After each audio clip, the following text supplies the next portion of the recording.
right, everyone, so today we're going to be talking about this guy, the Emotiva T1 Plus floor standing loudspeaker. This is a solution that was designed for people who are just getting into the world of better sound and for individuals who want a speaker that'll sound just as good with movies as it will with music. So what I'm going to do in today's video is I'm going to briefly go over what you get with the T1 Plus, and then I'm going to talk about how it sounds. And I think the best way to kick things off is to first talk about what the Plus stands for, because as some of you know, the T1 has been in production for many years now, but Emotiva recently made some changes, and the changes are actually pretty simple. Number one, they took away this aesthetic notch that a lot of people didn't like, and then they modified the crossover. Otherwise, though, the speakers remained largely unchanged. So what I'm going to do at this point is I'm just going to go over a few facts with you, starting with the price. These speakers retail for $699 a pair, and this includes shipping to those of you who live in North America, by which I mean Canada and the United States. The next thing that I need to comment on is how heavy these speakers are. They weigh 40 pounds a piece, and not only is this thanks to the density of the materials they use, but the kind of materials. In fact, they use HDF all throughout the cabinet, and I can't tell you how rare it is to find something like that at this price point, let alone in a floor standing speaker. It's very impressive. On the bottom here, we have some hard plastic outrigger feet. This helps to decouple the speaker from the floor. If you have carpeted floors, these come with spikes. You can use those under the feet. One of the things that you probably can't make out on camera right now is this wrap that they used around the speaker. This is a synthetic material. Not only does it help to absorb light, but it's very easy to clean. So if you get fingerprints on it, it's very easy to rub those fingerprints out. Overall, you're getting a three-way design, and now it's time to take a closer look at the drivers. Up top, we are going to have a 32mm air motion tweeter, or as Emotiva likes to call it, a folded ribbon tweeter. Beneath that, we are going to have our mid-range driver. This is going to be slightly over 5 inches in diameter, and it's made of a woven fiber material, technically a German material called Curve, but we'll keep it simple. And then beneath that, we have two 6-inch woven fiber woofers to handle the bass. So that's going to be it for the front of the T1 Plus. So now let's take a quick look at the back, and then I'll talk about the performance. So here's the back, going down, down, down. We are going to have our 5-way binding post. This speaker is actually set up for bi-amp or bi-wire configurations. Sadly, I did not test it out during the review, but it's good to know that this is an option, something to play with. And then we have our rear port, and that is it, guys. So now it's time to talk about how it actually sounds.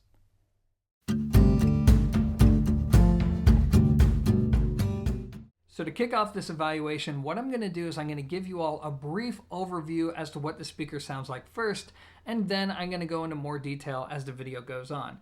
But I think the best place to begin is to go over what this speaker is not. And what this speaker isn't is something that's going to give you this warm sounding presentation with rolled off treble. So if you're looking for a speaker that's going to give you this easygoing listening experience, then there's a good chance you're not going to like these very much. Also, despite their aggressive aesthetic, they're not going to have that classic V-curve sound with boosted treble and boosted bass. Instead, what you're going to get out of the T1 Plus is something that's more about openness and clarity, specifically the ability to hear subtle details without having to crank up the volume in order to enjoy them. And how they do this is with a presentation that, number one, yes, it does feature boosted up treble. So the top end is going to be tilted up. But below that, from the mid-range on down, the rest of the presentation is actually pretty clean and balanced. For example, the mid-range has this great open sound to it. It's very clear. You have bass that's more about speed and power handling than this raw, punchy, visceral output. And then you have big imaging that comes from the speaker. Not only does it have great focus in between the speakers, a locked-in center soundstage, but it does a good job of casting a wide soundstage, and best of all, it actually sounds uniform as you get up and you walk around the room. And when you add all of this together, especially when you listen to these speakers across music, movies, you play games on it, you've come to find that, or at least I came to find, that Emotiva did a good job of realizing their goal. I think what they ended up with is a product that's perfect for people who are just getting into this, who want to experience new details for the first time, who also need something that sounds good with a wide variety of media types. So the big question is, how does it compare to more traditional options like the Klipsch Reference series or maybe the Polk Audio Signature series? Speakers that, for those of us in North America, you could pick up at a store like Best Buy. Well, obviously each product brings something to the table, right? Klipsch has the horns, they're high sensitivity, and that's going to give you more of that you are there listening experience, more of that rock and roll type sound that you're not going to get from the Emotiva.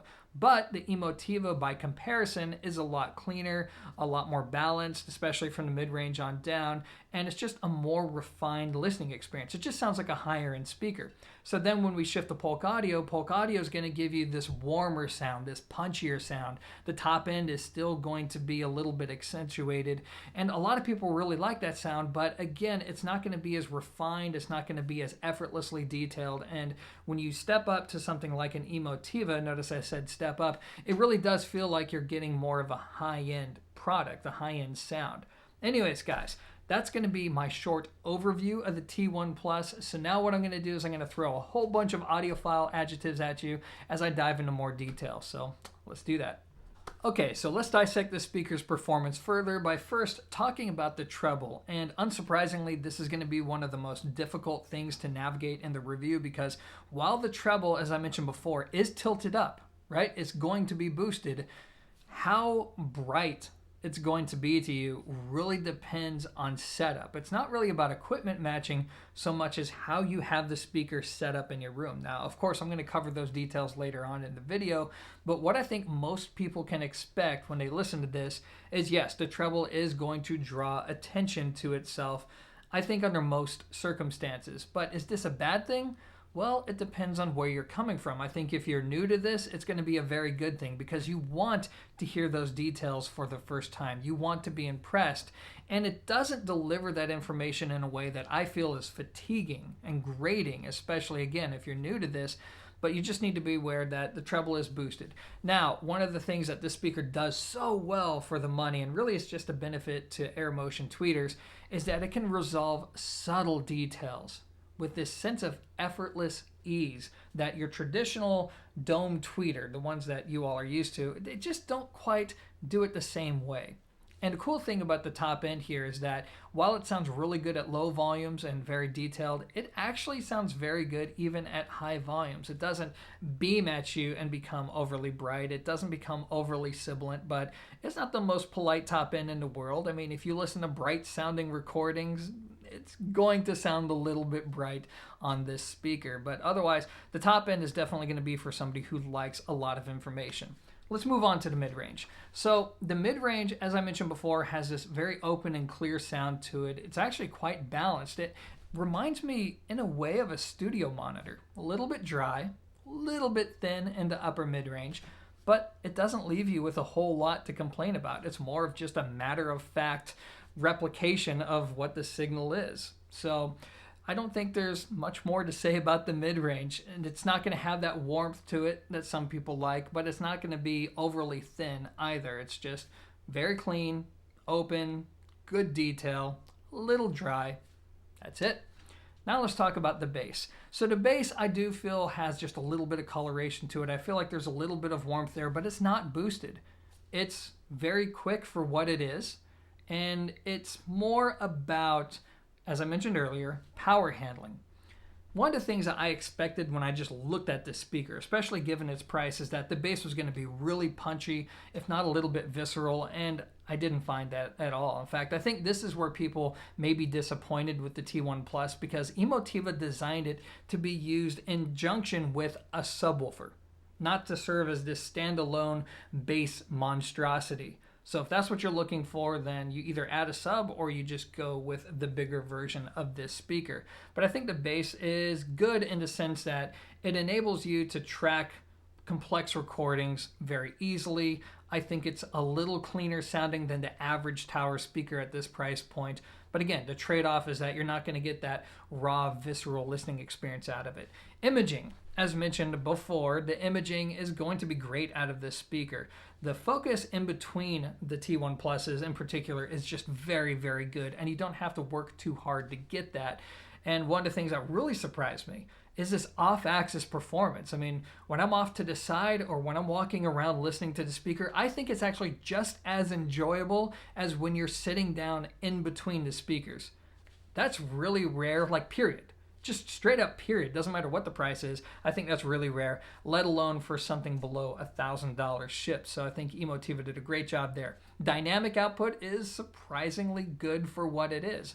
This speaker is meant more for power handling and clarity, so dynamic output, yeah, if you listen to that kind of music, I think you're going to be satisfied with it, especially when you consider the small size.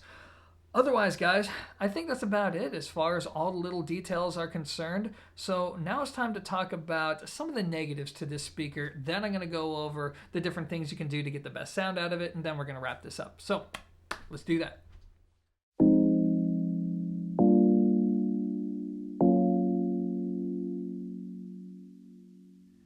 Okay, so let's start off with some good news. The cool thing about the T1 Plus is that you don't have to worry too much about equipment matching because it's so easy with these speakers. I know a lot of you watching this video may be asking, well, do I have to use an Emotiva amp with this speaker? Can I use my Parasound or my Iotavx or even my receiver like my Yamaha or whatever? And the answer is yes. So the only general rule of thumb that I found is that you want to have an amp that's capable of outputting a solid 50 to 60 watts per channel or more. Obviously, if you're in a bigger room or you listen at louder volumes, you may want something that's capable of 120 watts per channel or more. But really, it doesn't matter what you have. Class D, Class A, Class AB, Class H for that matter. This speaker is very accommodating.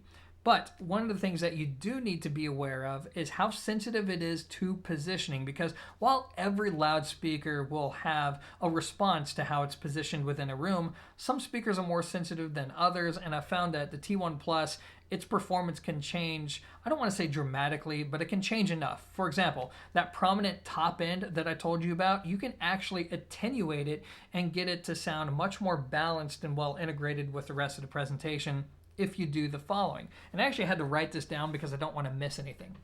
So, number one, get them up in the air. So these are fairly low to the ground speakers, and I found that on axis, to get the best blend between the treble and the mid-range, I want my ears to be in between the drivers. For me, that meant putting them on a cutting board that's about 2 inches thick. It's like 1.5 inches or 2 inches thick. And just getting them off the ground did a wonderful job of really attenuating the treble and making it far less prominent, while at the same time still very detailed.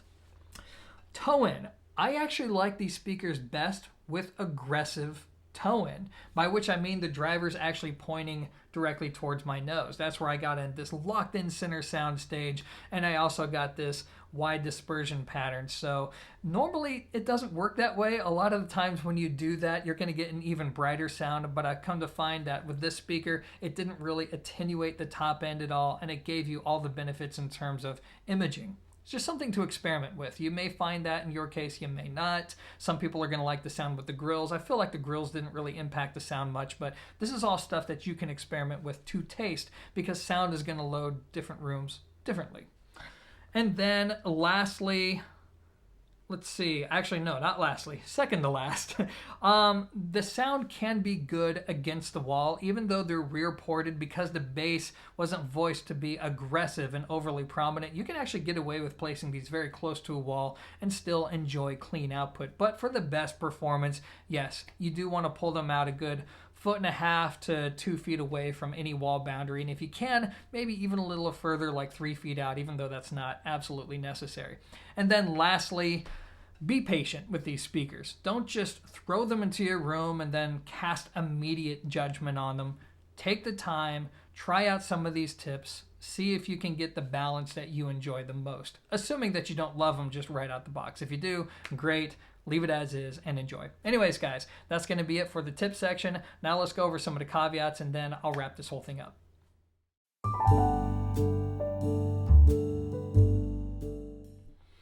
Okay, so caveats. Number one, and this is really obvious, not everybody's going to like the aesthetic of the T1 Plus. It definitely doesn't look like a piece of furniture. It has more of this purpose-built look.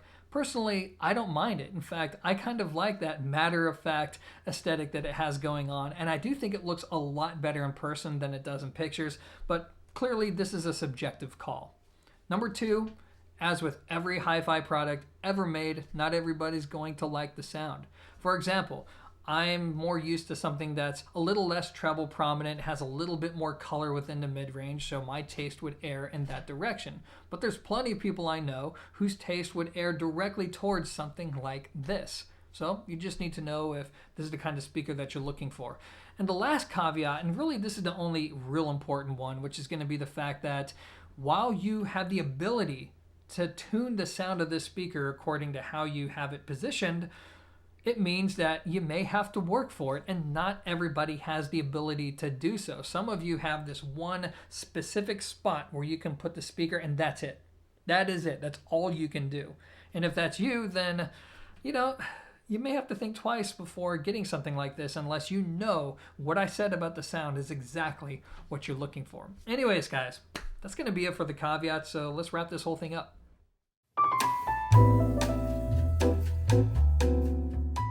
So, final thoughts.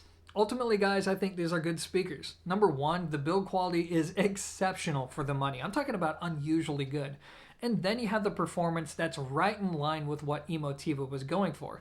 They wanted a speaker that would appeal towards people who are new to this hobby and individuals who not only listen to different types of music, but will also use this for movies and for video games. And to that end, I think this is a very easy speaker to recommend. I mean, look, is it going to be to everybody's taste? No. It's not something that I would personally go for, but I mean, that doesn't matter, right? I mean, it still doesn't mean it's a bad speaker. And I know plenty of people who would absolutely love the sound of the T1 Plus. So now what I'm going to do is I'm going to wrap up this portion of the review. Stick around if you're interested in comparisons. I'm going to compare it to the Triangle Bro 3. So if you're interested in that, stick around. Otherwise, thanks for watching, and until next time, peace. Alright guys, so I thought it would surprise you all by adding a third speaker to this matchup, the ELAC DVR62. Now before I begin, I need to lay down two important disclaimers. Number one, in my videos, people routinely ask me about how one product compares to the other. And while I totally get that, I need to make it clear that for this review, the only speakers that I've compared to the Emotivas are right in front of you, which means I'm not in a position to tell you all about how they compare to other brands like Magnepan, B&W, KEF, Monitor Audio, and the list goes on and on. I'm not saying that to be rude, it's just in order for me to give you all good advice, I need to have real world experience to draw from. Hopefully you understand. Number two, some of you will point out that the monitors are lower in price compared to the Emotivas, but once you add the cost of good stands, I think it becomes a much more fair matchup. So having said that, let's just take a look at what we're going to be talking about, and then I'm going to give you an overview as to how these speakers compare to one another. So to the left, we have our Emotiva T1 Plus, our three-way rear-ported tower that retails for $699. In the middle, we have the Triangle Bro 3. This is going to be our two-way front-ported monitor that retails for $550.